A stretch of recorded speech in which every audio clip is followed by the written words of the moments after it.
Σε ευχαριστώ.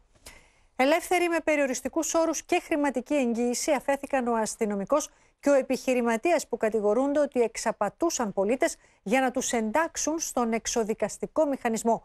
Πληροφορίες για το τι είπαν στις δικαστικές αρχές έχει η Τασούλα Παπα-Νικολάου.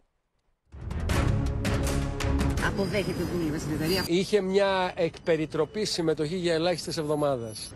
Δεν έχει εκμεταλλευτεί στη συγκεκριμένη περίπτωση την ιδιότητα του αστυνομικού. Ο δικηγόρος του αστυνομικού μεταφέρει τους ισχυρισμούς του στις ανακριτικές αρχές. Αποδέχεται, όπως ακούσατε, ότι εργαζόταν εκ περιτροπή στην εταιρεία συμβούλων για να συμπληρώσει το εισόδημά του.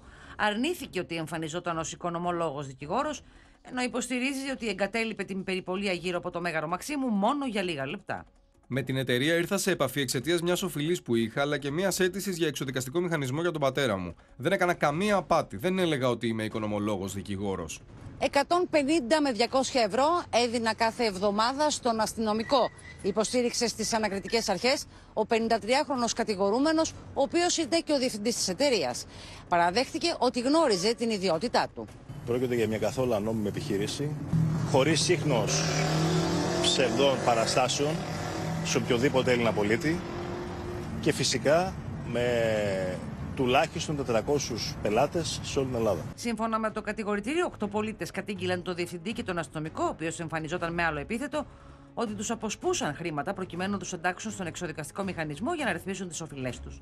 Σε μια συνομιλία ο αστυνομικός ακούγεται να λέει: Εμείς είμαστε πολλοί επαγγελματίες στο συγκεκριμένο κομμάτι. Ασχολούμαστε περίπου 3 με 4 χρόνια με οργάνωση οφειλών και έχουμε 20% μερίδιο αγοράς σαν εταιρεία στον εξοδικαστικό συμβιβασμό. Σε όλη την Ελλάδα είμαστε η μεγαλύτερη εταιρεία. Κατά τις απολογίες τους, ο αστυνομικός και ο επιχειρηματίας αφέθηκαν ελεύθεροι με τον περιοριστικό όρο να εμφανίζονται μία φορά το μήνα στο αστυνομικό τμήμα της περιοχής τους, ενώ κατέβαλαν και χρηματική εγγύηση.